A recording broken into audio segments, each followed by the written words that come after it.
person to win the Congressional Medal of Honor, to be awarded the Congressional Medal of Honor, it's not won, to be awarded the Congressional Medal of Honor in the 18 years of the global war on terrorism. 23 Congressional Medals of Honor in 18 years. After the approximately 20-minute conflict at the Battle of Wounded Knee, 20 Congressional Medals of Honor were awarded. For those of you who have ever had the privilege to meet or interact with someone who's been awarded this honor, it is humbling beyond measure. It is a moment of reverence to meet them. I'm here today in no small part because I honor them so much. At one point, the people of the 10th Congressional District had the honor to have among them the largest number of living Congressional Medal of Honor recipients of any congressional district in America. They fill me with reverence. The 20 medals that were awarded as a consequence of the Battle of Wounded Knee do not belong in that category. Contemporaneous evaluation and assessment by Major General Miles called it the worst massacre he has ever seen. So we're here today really for two reasons. We're here today to honor those who were awarded the Congressional Medal of Honor. And we're here today, hopefully, to take a step in the healing that was a consequence of this horrific slaughter and massacre, where a hugely outnumbered Sioux peoples were literally gunned down by automatic weapons, children and women shot in the back as they fled. We are here today because we revere the Congressional Medal of Honor. We are here today because we think that the descendants of those who were present and all associated therewith deserve some healing, deserve this recognition that what happened then was not right. We're 129 years late, but we still can act. And it is for those reasons that I am honored to join my colleagues in introducing this legislation. I'd like to call a couple up for brief comments, if I may, beginning with Congressman Paul Cook from California. Now, the only thing I want to say, yeah, applause is absolutely The only thing I want to say about Colonel Cook is, in addition to being a member of Congress, he falls into that category which in my household, my family, is the most sacred. He's a Marine veteran, Congressman Cook.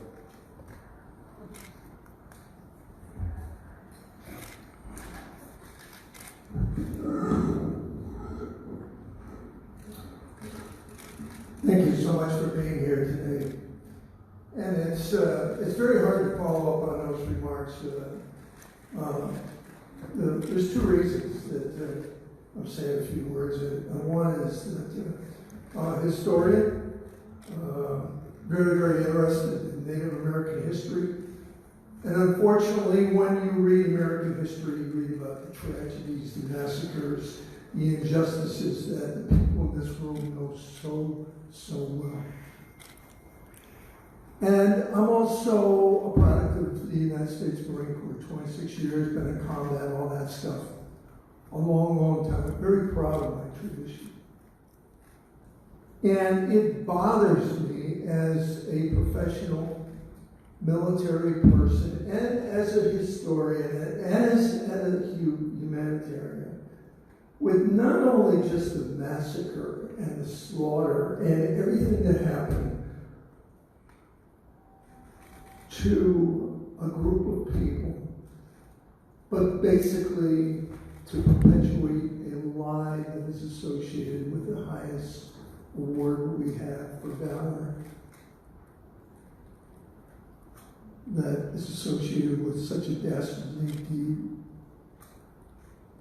So you people know the history much better than I do.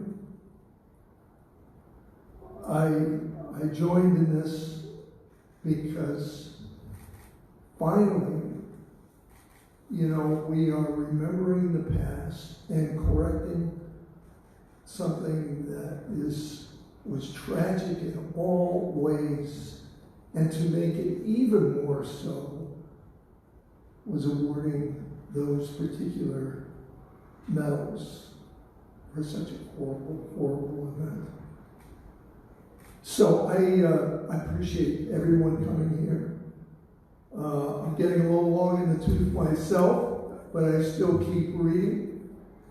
And I'm in Congress now. I make the joke, I don't know why. I could be in a convalescent home right now having Jell-O and Metal on Friday. But if you have the fire in the belly for certain issues, like the same people right here, and this young lady who is so passionate, then I'm very, very honored and to be with such a great group of people. And thank you for inviting me. And once again, this is one of many battles. I won't go into some of the other things that have happened in history, but we have finally acknowledged something here. Maybe we can do something to make it a little bit better. Thank you very much for having me.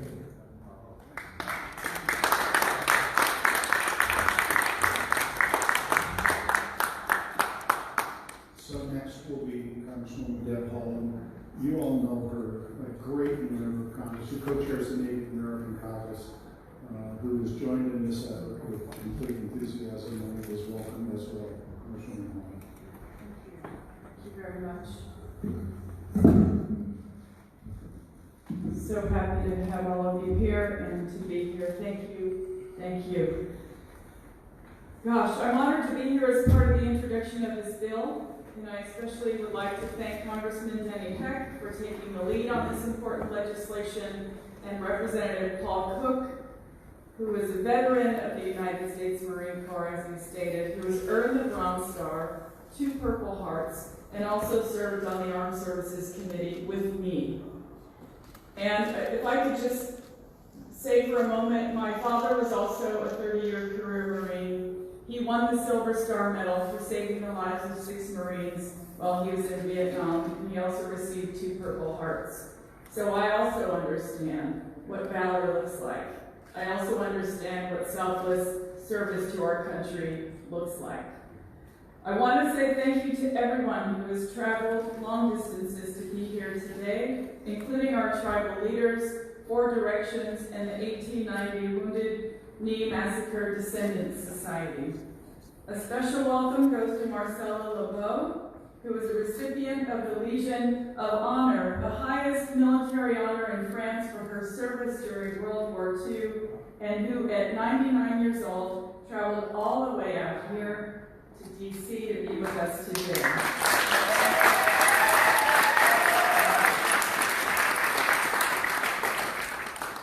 As many of you know, today is the 143rd anniversary of the Battle of Little Bighorn, which is a day of victory for the Lakota people. I believe the introduction of this bill today shows the continued work and strength of the Native American people who have fought for over a century for the United States to acknowledge the genocide of our people that has taken place on this soil. I'm proud to be here today as a member of the Pueblo of Laguna and one of the first Native American women in Congress, along with my esteemed colleague, Representative Sharice Davids of Kansas. It has been a privilege and an honor to help serve the most underrepresented group of people in history, to raise the visibility of Native American people, our culture, and our heritage, because we have remained strong through massacres like this one that we are addressing today. This bill is particularly significant because it's a marker. It shows that our country is finally on its way to acknowledging and recognizing the atrocities committed against our Native communities.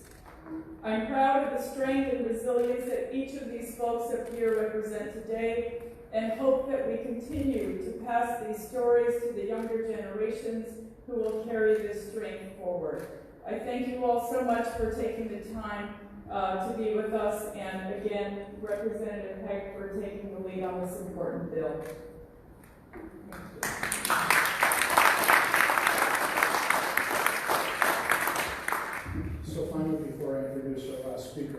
to suggest that we need help. One of the burdens I think that especially Congressman Cook and I bear is helping some of our non-Native American colleagues understand the depth of pain that this causes. And that the oral tradition among Native American cultures makes this event more like yesterday or the day before yesterday, not 100 and some years ago. It is very fresh in the soul of Sioux peoples and others. And as a consequence, we need help making sure that people understand that so that we can right this wrong. My last introduction is Oliver O.J. Siemens. He is also a proud veteran of the United States Navy and a member of the Rosebud Sioux Tribe, and has been instrumental in our efforts to date to bring this bill to the point that it is. It's my honor to introduce O.J. Siemens now.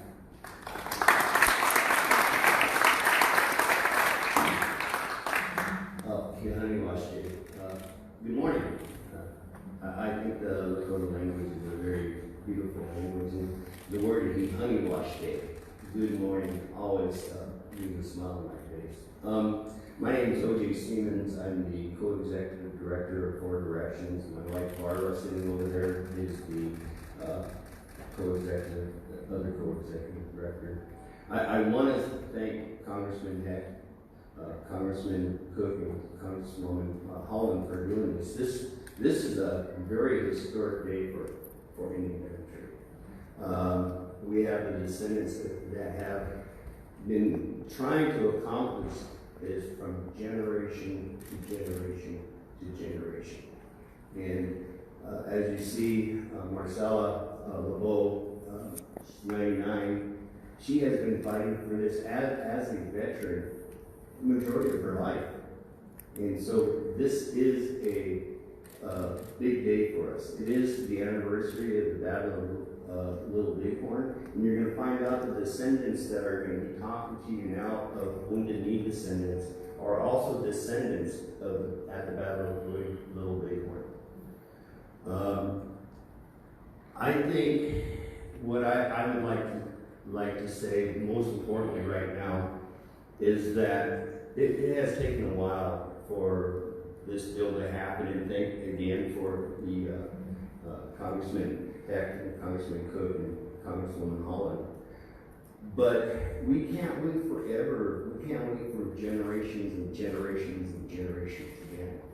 I guess my call out to Congress, the House, and the Senate is Mrs. LeBeau is going to be 100 years old this fall. And she was in Normandy. She is a true hero in which we saw her save people. And she was there when the bombs were falling on D-Day. And so my challenge to Congress, honor a hero. Honor somebody that has, as a hero, saved lives. And before the fall, to get a Senate bill to match the House bill, to get it before the President for signature. A real hero deserves, after all these generations of work, to be honored with bills such as this. So with that, I want to introduce you to Marcella LeBeau, our hero, an American hero, and give her a chance to speak. Thank you.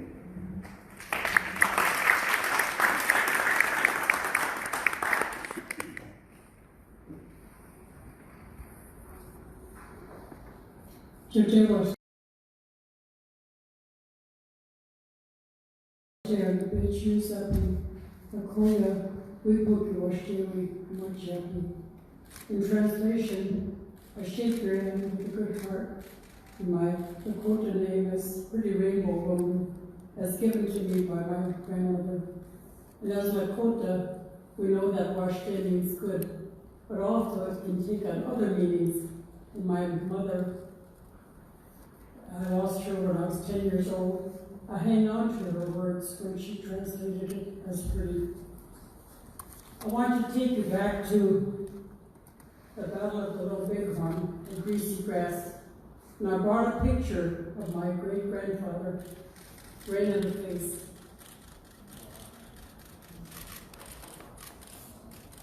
They won that battle, and they won that flag, but they were treated as hostiles, and they took refuge up into Canada, but eventually came back.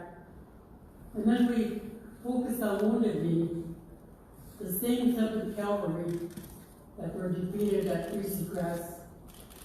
They took the lives of innocent women and children and Bigfoot as he lay there suffering from pneumonia, unable to help himself. So we are here today to ask that you revoke those medals of honor. I had the opportunity to serve as a nurse in World War II. It was one of the greatest honors and privileges of my life. We were stationed at Leominster, England, 76th General Hospital, preparing for D-Day. We saw the planes in the sky, the silver planes, as far as you could see in every direction before D-Day. Glenn Miller came and he put on a concert for us in the field. The next day he was missing and has never been found to this day. Then when it was safe, we made our way across the channel and landed at Utah Beach. We climbed down a rope ladder into a landing barge that took us ashore. We camped in a cow pasture for several weeks, made our way to Paris when it was liberated. We served there temporarily, on to Liège, Belgium, where we had a 1,000-bed tent hospital. Mine was the first ward, A1, the surgical ward, right near surgery. And we were busy all the time, giving blood transfusions, penicillin, sending to and from surgery and recovery. That was one of the greatest honors and privileges of my life. One of the things that stands out in my memory, embedded in my memory, is a soldier who came through my ward. He was a prisoner of war that had been rescued. His skin was stretched over his bones. He had a vacant stare. I can't forget that look. He was in my ward overnight. It was wartime. We had buzz bombs night and day. We could hear the ack-ack, could feel the concussion on the ground. We were close to the front lines. We could hear the tanks going hour after hour into Liège. The Germans would light up the sky like day. We didn't know what was going on as far as the war was concerned, but we did our work. I was on night duty one night, and a buzz bomb fell. It took 25 of our military police. I didn't know them personally, but I would see them standing guard here and there with a smile on their face. There was one that could not be identified, so it was reported as missing in action. Much later, after the war, my daughter Kathy and I went to Paris and on to Liège, Belgium, looking for a plaque that was made to these 25 men who were killed by the buzz bomb. I went to an information counter in Liège. I stood there and asked if they knew anything about this plaque. A man came up on my right, and he said, "Lady, because of you, we are free. Thank you." And he left. The lady on my left side got up from a bench. She said, "I will take you any place you want to go." And she suggested the Henry Chapelle Chapel. So she took us there, but first she took us to her home, offered us the use of her bathroom and the lunch, showed us the room where her mother had just passed away from cancer. So she took us to the Henry Chapelle Cemetery. They showed us the log. We found the names of the men who were there, buried there. That was an emotional journey. These were honorable men protecting our country.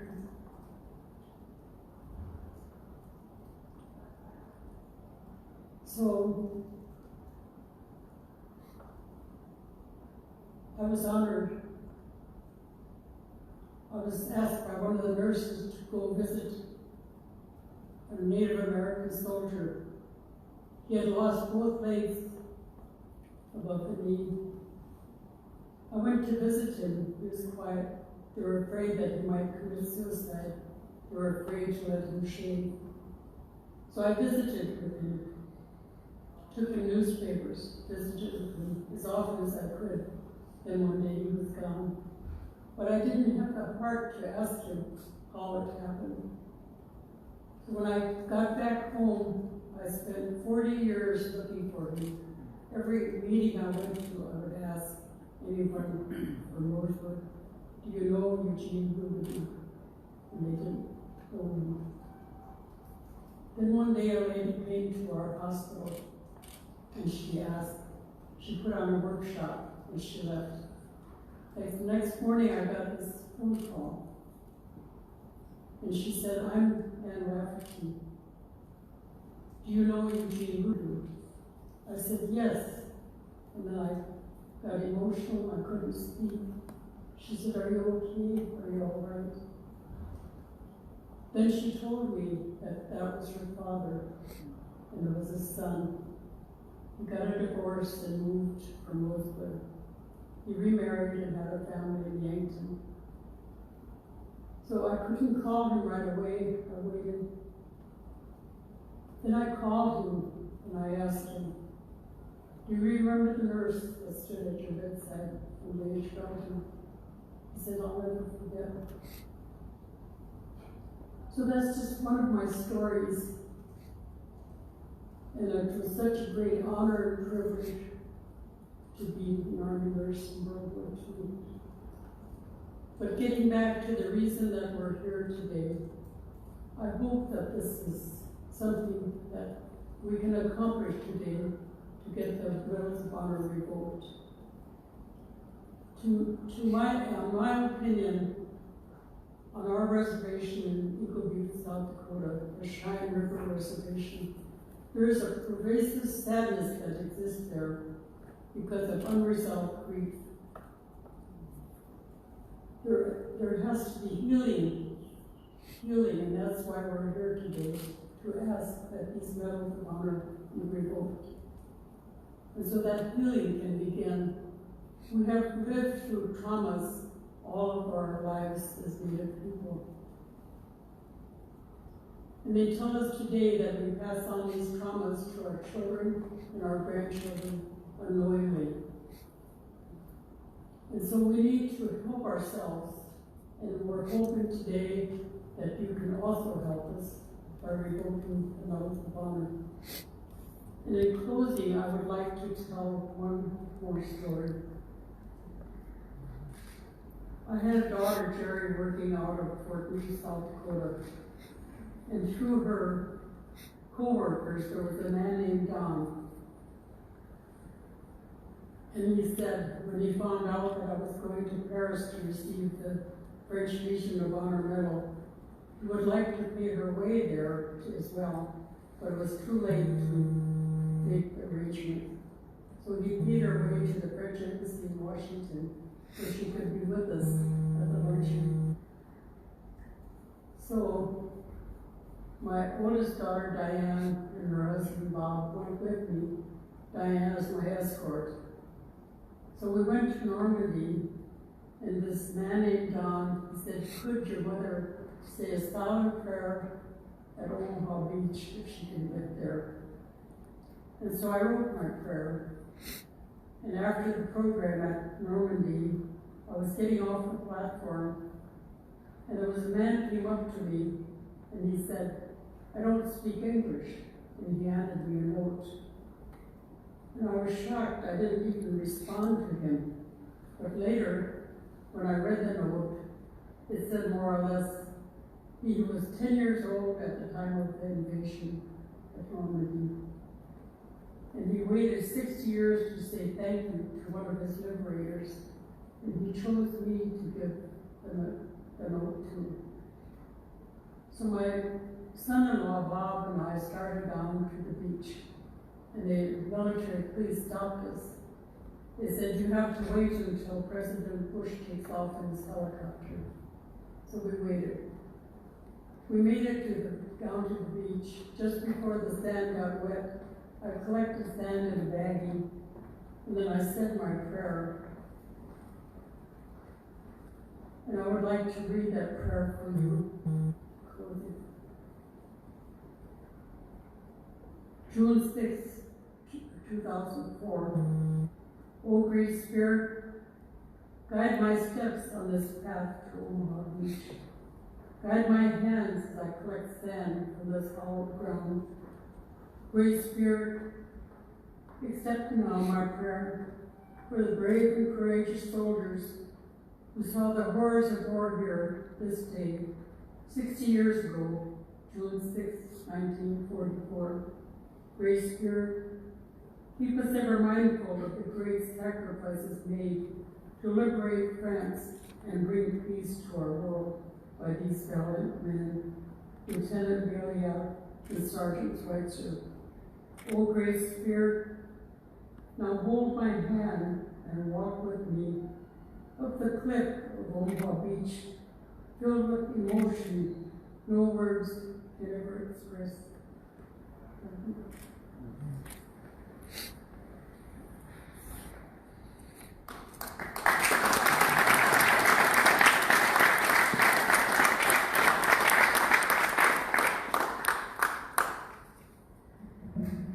Thank you, Marcel. I'd like to call the next person. He is a direct descendant, Wounded Knee survivor. His name is Manny Ironheart, who's in the Cheyenne River Sioux tribe.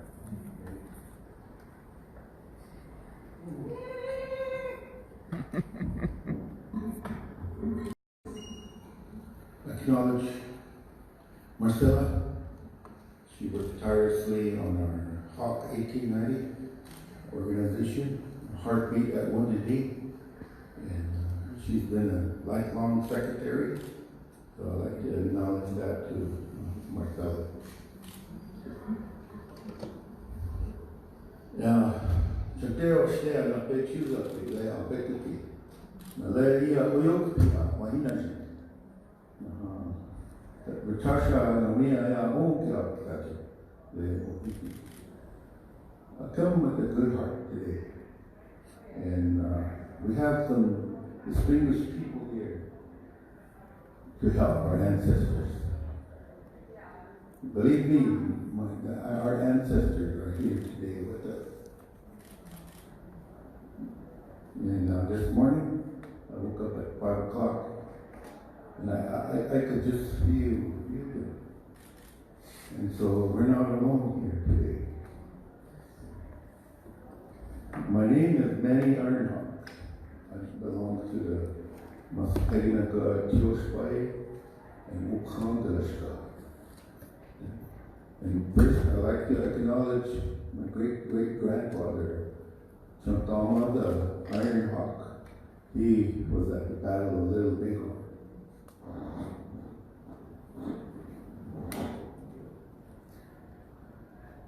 And today is June 25th, 1876. A lot of our own students do not know our own Lakota Native Indigenous history. It is not told in American history of what happened at Wounded Knee. There will be only a small paragraph of Wounded Knee, and that will be it. But today, I'm here with sadness and with overwhelming joy.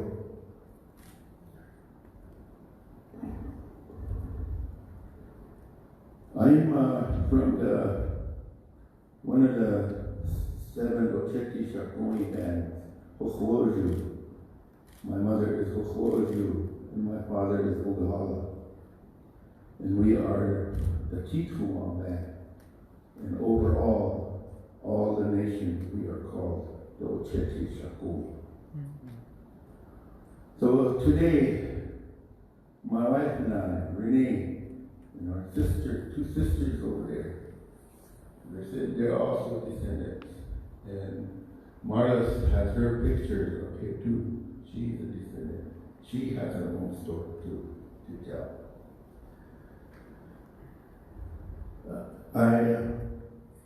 I'm here to speak from my heart for my ancestors and relatives that were massacred in Wounded Knee in 1890. The murder of women and children was so heinous that even General Miles described that in his memoir book. My great-great-grandfather that lost his life there his name was Ghost Horse. And my grandpa wrote the story of how my grandma, Alice Ghost Horse wore bonnet, pictured here.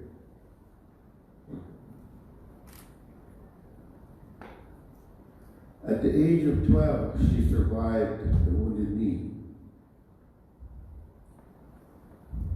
And as a picture in your mind, your grandma grabbing you by your hand when you were 12 or younger, and running away into a ravine, trying to survive. And a lot of them didn't make it. They were hunted down 5 miles away. And my grandma survived that, and so she told her story at the older age, and she was 12 years old at that time.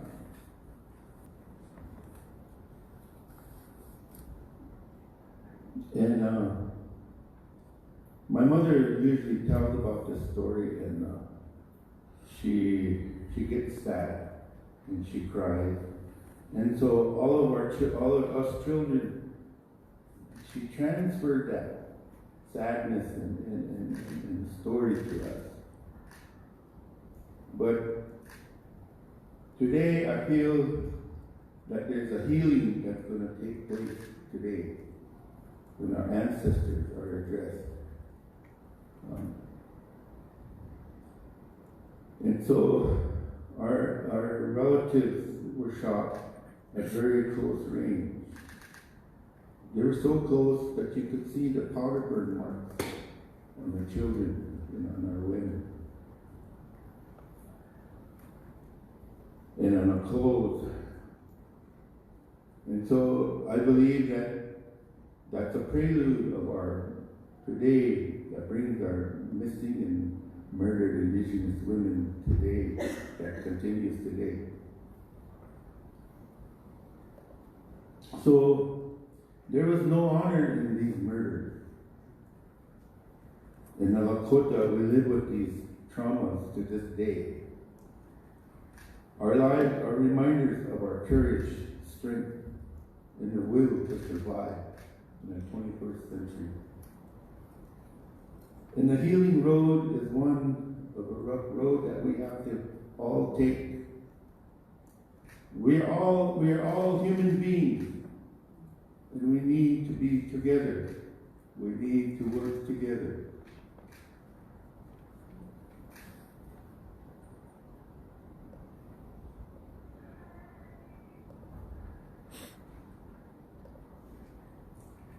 Excuse me, I just remembered one of the part of my story. But I'm glad today to be here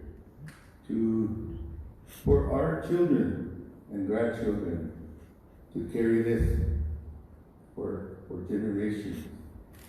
Maybe we won't be here next time we come, but our relatives, our descendant people will be here, standing here. So today, I am glad that we have friends in Congress that are willing to help. And I want to thank OJ especially for helping us with our Women's Knee Descendant Society. There is a lot more descendants back home. And we will go back home and report this to our other relatives. And so they will be aware of what's going on today. So with that, I'd like to close and thank everybody today. And Pilamayampi, thank you very much.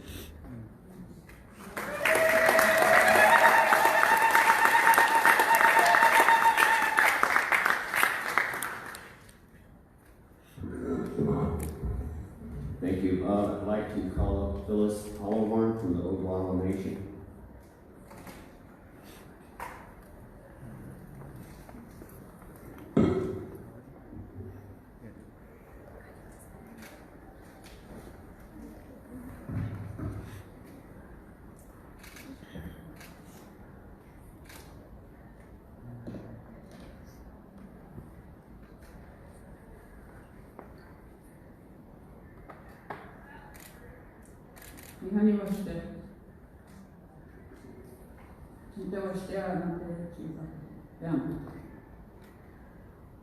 Good afternoon, good morning.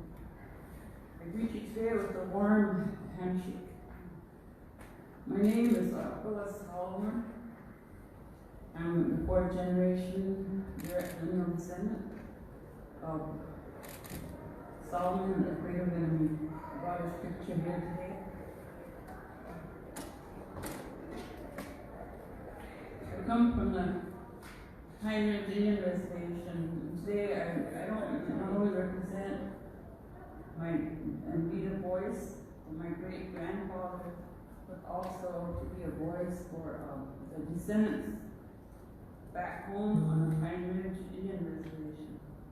I also represent the 1890 Wounded Knee Descendant Society. I was born and raised in Wounded Knee, South Dakota. My father is a member of the Global Sioux tribe, and my mother comes from the Cheyenne River Sioux tribe. This picture in front of you is my great-grandfather, Solomon, great enemy. In Lakota, we call him Toka Hokipa, meaning enemy, afraid of him, but in English it's switched around. My great-grandmother, Lena, the great enemy, was 7 months pregnant at the time of the Wounded Knee Massacre. Her and my great-grandfather, her husbands, were survivors. Today, again, I'm going to say that I will be their voice. My great-grandfather, my grandfather, Silas, wrote down his father Solomon's great statement of what happened with that awful morning of December 29th, 1890. And I would just like to share a brief, very brief piece of the statement. And my grandfather wrote this down.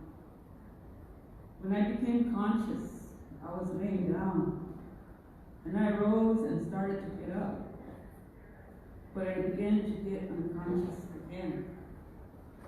For that reason, I cannot remember a great deal of what took place after this.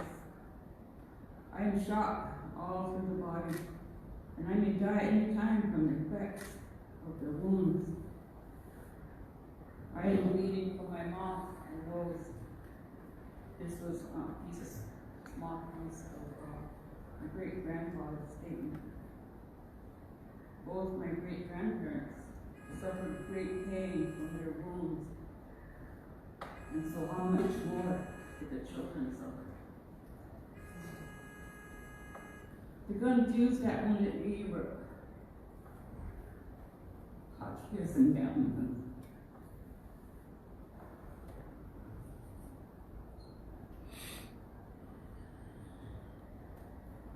On that day, on December 29th, the United States Cavalry had our relatives gathered together in a circle. They removed any type of weapons, guns, rifles, and anything that might be a potential threat to them. That included our grandmother's scissors and knives and anything considered metal that could be used as a weapon, thereby it left our relatives helpless and defenseless. This dark stain will not be gone in any history books, nor is it being taught in American educational institutions here in the United States. The action and mentality behind all of this still exists today, only it has taken a new face and form in the removal of our children through CPS throughout America, our missing and murdered Indigenous women, the violence against our Native women, and the effects of forced removal during boarding school days. From all these, we suffer from what is called historical trauma.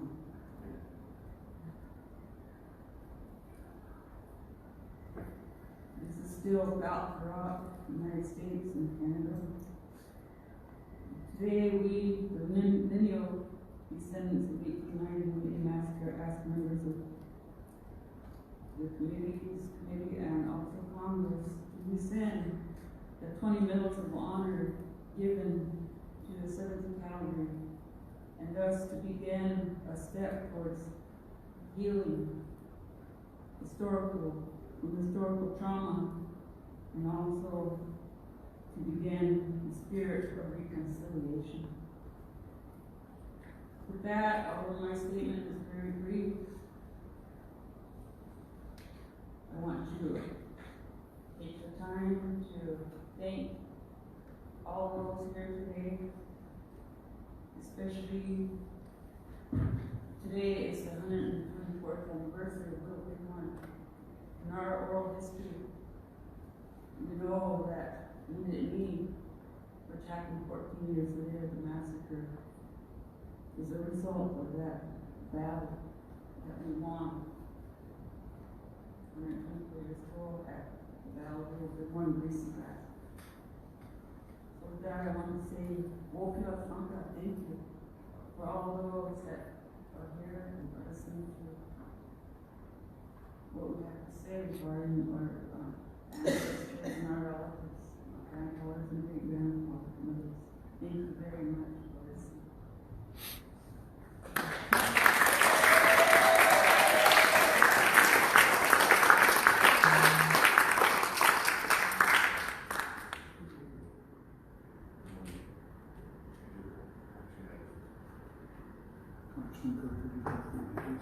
While he's coming forward, notable point of interest, and I don't think it should be forgotten.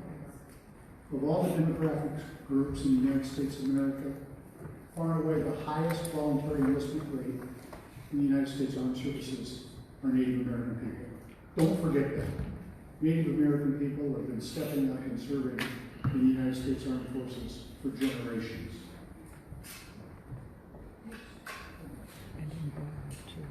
We had segregated troops. Their story. 10% of the boots on the ground were Indian in the invasion of Iraq. We're only 2% of the population.